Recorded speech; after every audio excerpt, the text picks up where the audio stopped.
नमस्कार दोस्तों, स्वागत है आप सभी का लर्निंग ट्री पे।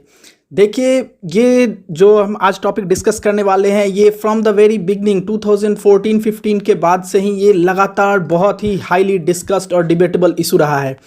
एक तरफ जहां पे गवर्नमेंट के लिए, इंडियन एयरफोर्स के लिए ये एक राफेल डील है, वहीं दूसरी ओर अपोजिशंस के लिए ये राफेल स्कैम है। तो आज हम डिस्कस करेंगे व्हाट इज राफेल डील और what is Rafale scam for the oppositions and as per the current media reports, और इसमें कैग की क्या भूमिका रही, मीडिया ने कैसे इसे कवर किया है, and what about the middle man. ये है हमारे देश के प्रधानमंत्री जिन्होंने साइन किया था राफेल डील, ये है इमैनुअल मैक्रॉन। तो आइए शुरू करते हैं हमारे आज का डिस्कशन अबाउट राफेल डील।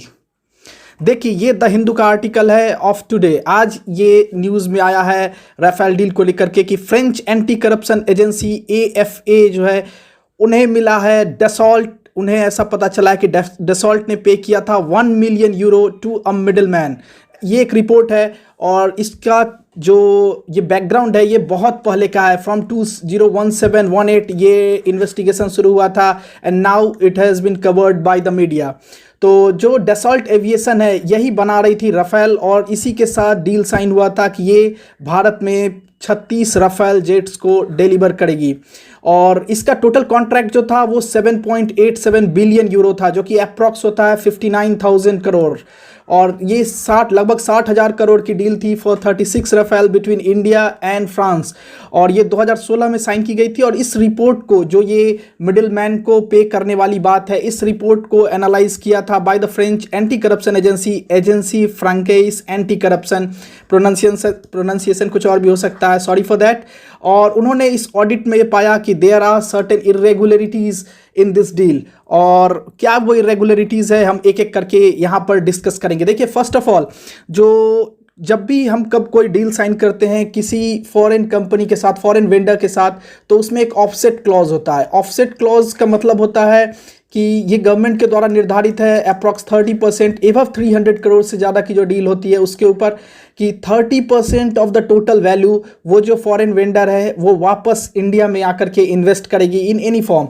ज़्यादातर ये टेक ट्रांसफ़र, जो टेक्नोलॉजी ट्रांसफ़र एग्रीमेंट होते हैं उसके तहत होती है। और ऐसा ही ऑफसेट क्लॉज हमने डसॉल्ट के साथ और MBDA जो कि एक यूरोपियन कंपनी है उसके साथ हमने साइन किया था रिलेटेड टू राफेल।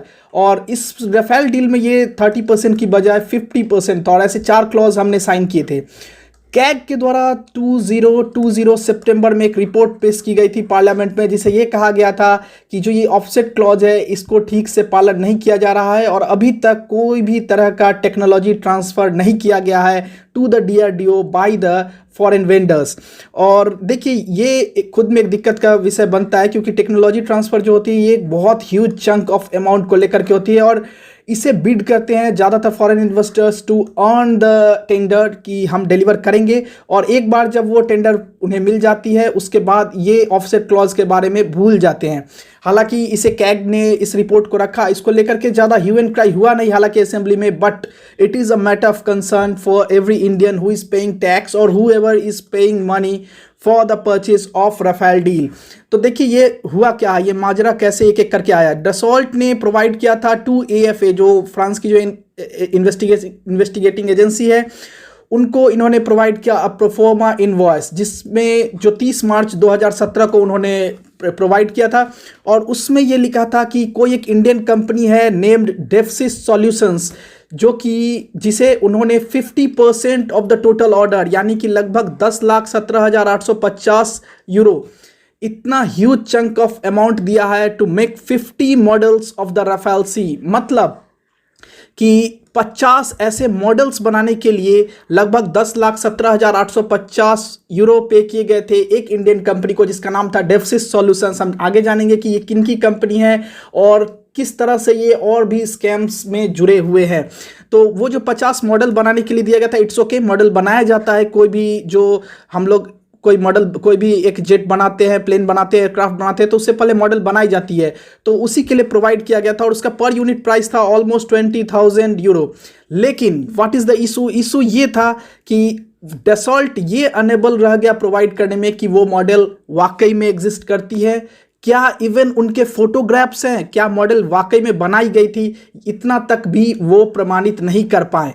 देखिए एएफए इंस्पेक्टर्स ने जो है इस इरेगुलरिटी को मिड अक्टूबर 2018 में फाइंड किया। उन्हें लगा कि हाँ यहाँ पर कुछ गड़बड़ी है, इसको इन्वेस्टिगेट किया गया। बाद में पता चला मॉडल तो दूर की बात है, अभी तक डसॉल्ट के पास कोई फोटोग्राफ्स भी नहीं है, not with Dassault, not with Defsys solutions, जहां पे ये प्रमाण किया जा सके कि हाँ राफेल के मॉडल बनाए गए थे। देखिए हालांकि इसके बाद ऐसी बात नहीं है कि जो फ्रांस की जो एजेंसी, इन्वेस्टिगेटिंग एजेंसी, उन्होंने प्रोसिक्यूटर के पास गए, ये केस आगे बढ़ा, ऐसी बात कुछ नहीं हुई, घटी ये आगे कुछ भी ऐसी घटना घटी नहीं। हाँ लेकिन जो इंस्पेक्टर इसको इन्वेस्टिगेट कर रहे थे उन्हें ऐसा लगा, संदेह हुआ कि ये एक बोगस परचेज किया गया है, और ये बोगस परचेज किया गया है to hide the financial transactions. और जो मिडिलमैन इसमें एक्यूज है, देखिए that middleman is now accused of money laundering in India in another defence deal. इसके अलावा भी एक डिफेंस डील में ये व्यक्ति जो है ये उसमें जुड़े हुए हैं उससे, और इन्हें ईडी ने 2019 में गिरफ्तार भी किया था, हालांकि बाद में इन्हें बेल मिल गई थी। और जो ये 50 रेप्लिका बनाने के लिए जिस कंपनी को पैसे मिले थे, डेफसिस सॉल्यूशन, ये उन्हीं की कंपनी है जो कि रिलेटेड है with the Agusta Westland VVIP chopper deal. ये गुप्ता फैमिली ओन्ड सुसेन मोहन गुप्ता की ये कंपनी है डेफसिस सॉल्यूशन, और इनको ईडी ने अरेस्ट किया था इन मार्च 2019 अगस्टा वेस्टलैंड डील के बारे में। ये डील को हम बाद में अच्छे से कवर करेंगे। ये एक समय बिफोर द 2014 इलेक्शंस और 2019 इलेक्शन, हालांकि पता नहीं क्यों ये इलेक्शंस के बीच में ही ये सारे डील बहुत ज़्यादा चर्चा का विषय बनते हैं। और whether it is a Congress BJP fight और anything else, I am not going to into that conflict, but ये जो गुप्ता फैमिली के जो मेंबर है Susen Mohan Gupta Agusta Westland deal में यही जुड़े हुए हैं विद द डसॉल्ट्स, क्योंकि डसॉल्ट की जो इंडिया में सब कॉन्ट्रैक्टर है टू प्रोवाइड द रेप्लिकाज और द मॉडल, वो कंपनी है डेफसिस सॉल्यूशन, 170 एम्प्लॉयज में है। और सबसे बड़ी बात जो है, इस कंपनी को स्पेशलाइजेशन नहीं हासिल है इन मेकिंग मॉडल्स, रेदर इनके पास ये असेंबल्स करते हैं फ्लाइट सिमुलेटर्स को, optical and electronic systems for the aeronautical industry. हालांकि एरोनॉटिकल इंडस्ट्री से जुड़े हुए हैं but not with the making models, फिर भी इन्हें ये दिया गया था। और जो वो प्रोफॉर्मा जो इनवॉइस दी गई थी to the investigating agency of France, वहाँ पे इसे लिखा गया था गिफ्ट, एक गिफ्ट के तौर पे इसे मेंशन किया गया था। और यहीं से संदेह पैदा हुई थी इंस्पेक्टर के मन में, और उसके बाद ये इन्वेस्टिगेशन आगे बढ़ी। फिर आगे देखना है कि आखिर ये होती क्यों क्या है, आगे घटना कैसे घटती है, क्योंकि अभी तक कोई इसको लेकर के रिलेटेड केस फाइल हुई नहीं है। ये मीडिया रिपोर्ट जो है इसके अनुसार ही हम लोग अभी डिस्कस कर रहे हैं। देखिए what is the Rafale deal in actual. ये एक medium multi role combat aircraft है, हालांकि इसकी उपयोगिता भारतीय वायुसेना के लिए बहुत बड़ी है। आपको पता होगा जो चाइना या पाकिस्तान के साथ जो हमारे थ्रेट है, हमारे नेबरिंग कंट्रीज के साथ, उसके लिए हमारे पास डिफेंस के ऊपर वर्क करना बहुत ही इंपॉर्टेंट है, बहुत ही नेसेसरी है, but not compromising with any scam और द पीपल्स टैक्स। जो हमारे लोग टैक्स पेयर हैं उनके साथ ऐसा कोई कंप्रोमाइज़ नहीं होना चाहिए। अगर यहाँ पर कोई स्कैम हुई है तो गवर्नमेंट को आगे आकर के उसका जवाब देना चाहिए, जो इन्वेस्टिगेशन है उसको आगे बढ़ानी चाहिए। ये डील शुरू हुई थी कांग्रेस के टाइम में, उस समय 126 जेट्स की डील थी, बट इन अप्रैल 2015 जब prime minister Narendra Modi France के विजिट पे थे तो उन्होंने साइट किया था reason of critical operational necessity due to our neighbourhood countries जो है जो लगातार सुर्खियों में रहते हैं हमारे साथ। तो उन्होंने डायरेक्ट परचेज ऑफ 36 जेट्स के लिए ये एक अपना प्रस्ताव रखा था फ्रॉम द इंडियन एयरफोर्स, और उसके बाद स्क्रैप कर दिया गया था जो medium multi role combat aircraft जो डील थी, इसे स्क्रैप करके एक इंटर गवर्नमेंटल एग्रीमेंट साइन किया गया था बिटवीन इंडिया एंड फ्रांस। और ये एग्रीमेंट था अप्रॉक्स 59,000 करोड़ का फॉर 36 जेट्स। और इसमें 36 जेट्स में से आपको पता हो सितंबर 2020 में आईएफए को मिला था 5 राफेल जेट्स, और उसके बाद और भी एक जो ट्रूप है राफेल के वो भारत में आ चुकी है। देखिए क्रोनोलॉजी क्या है। 10 सितंबर 2015 जब प्राइम मिनिस्टर नरेंद्र मोदी ने अनाउंस किया था purchase of 36 Rafale aircrafts of the self during his visit to France, वो जब फ्रांस के विजिट पे थे तब उन्होंने ये बोला था कि राफेल 36 राफेल का ऑर्डर प्लेस किया था। और 23 सितंबर 2016 को मोदी गवर्नमेंट ने साइन किया एक formal agreement with France to buy 36 Rafale aircraft. और ये जो था लगभग 60,000 करोड़ का डील, इसमें 4 ऑफसेट क्लॉज थे जिसको हम लोगों ने डिस्कस किया है। पार्लियामेंट में भी इसको लेकर के बहुत एलैबोरेट डिस्कशन हुआ था आफ्टर द CAG रिपोर्ट।